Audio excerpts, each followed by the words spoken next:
This is a Snolly multi-gum stone. Essentially it's a rubberized abrasive stone. The use of this is for polishing the metal edge, also for deburring the metal edge. Okay, so to polish the edge you need to use it flat against the side edge,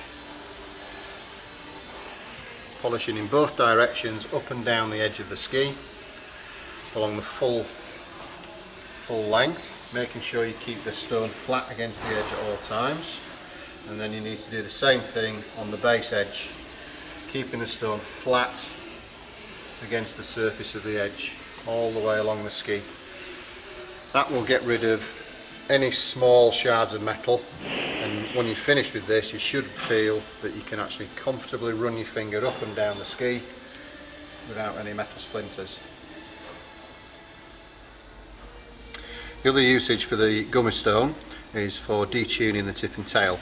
So have the gummy stone at about 45 degrees to the edge and just gently run the stone up and down on the edge, just taking the sharpness away.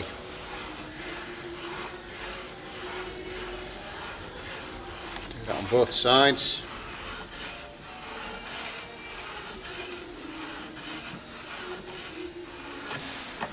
And the same at the tail of the ski.